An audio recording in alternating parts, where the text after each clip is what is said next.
Hello, good morning. It is Thursday morning and it's the 25th of May. I think I said yesterday, 25th of May. Anyway, never mind. I'm reading out of Winged Pharaoh. It's written by Joan Grants, published 1937. It is a far memory of hers. She was a seer and she lived in the ancient Egypt before the flood and before Babylon. I just read at chapter 18, Hypsodiomenes. That was interesting. We are now at chapter 19, Dream of Minoas. Sometimes Dio would tell me legends of his mother's country, which was Minoas, the island kingdom in the northern sea.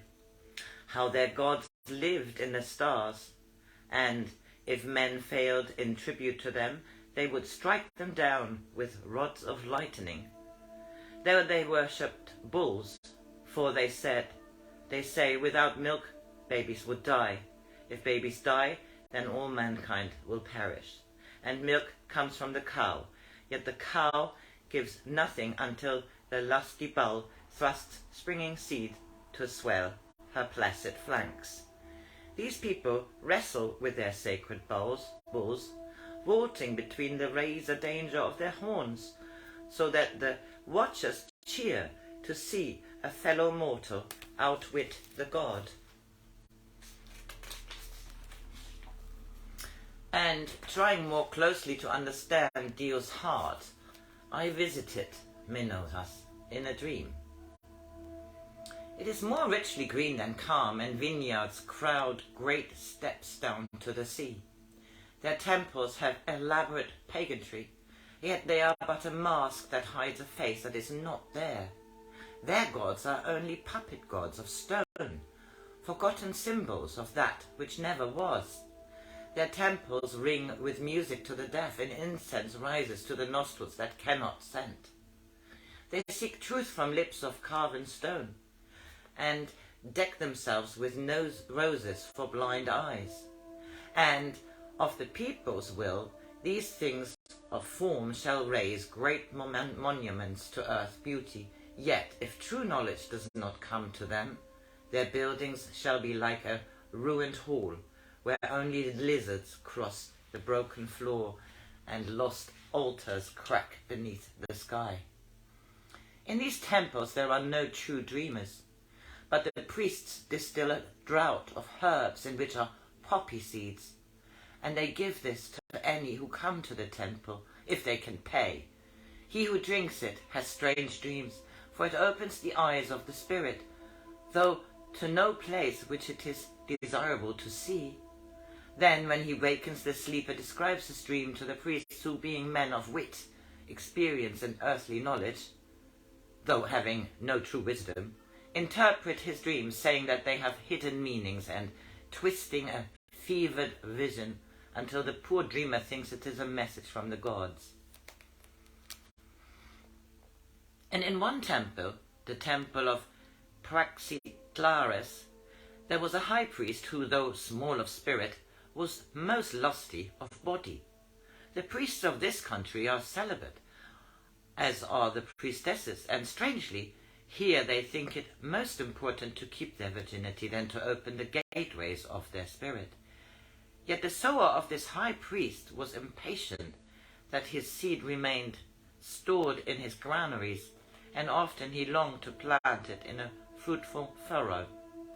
Now in the temple there was a statue which was hollow, and in the secret chamber beneath it the high priest would hide himself, and from there his voice would echo, as though it were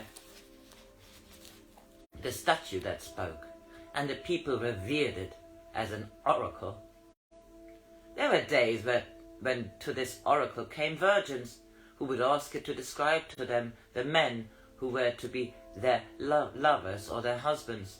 They would wreathe the plinth of the statue with flowers, for he was the embodiment of all their hopes, being carved in the form of a young man of great beauty, with a straight nose in one with his forehead, full lips curved like a bow, and tightly curling hair.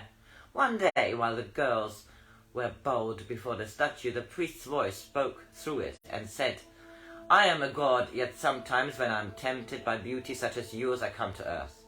But if I should come to you in my true godly form, then would you die as though you were plunged in fire, nor can I take all outward semblance of a man, but that would be as though gold should cloak itself in filth. But I shall take the semblance of a swan, and 10 of you, whom among yourselves you judge to be most fair, shall lie with me to embrace, to enhance your beauty. And when men see you, they will think it as godly, as goddess that walks on earth. And the proudest shall kneel at your feet in supplication that you should be their wives.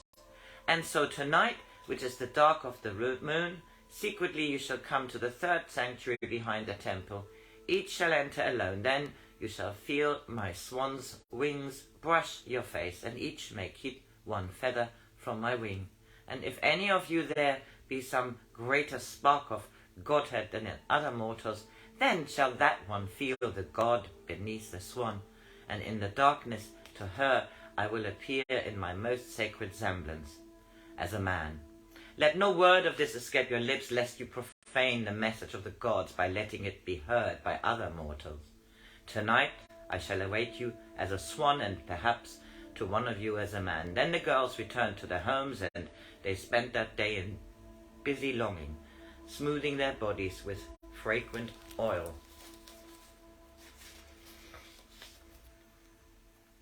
As they walked up to the temple through the moonless dark, their pulses sang with an expectant joy.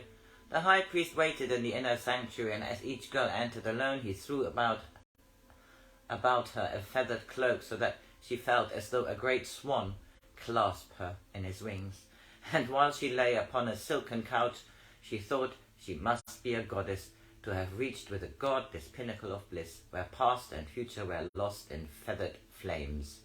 Then, through the secret door of the sanctuary, each in her turn found herself alone upon the mountain side, holding a single feather in her hand. And one was drowsy with her memories and slept beneath a tree through the warm night. Her body had shown her as yet undreamt of joys, and the future hid from her its heaviness and the sharp cruelties of birth. Well, I never.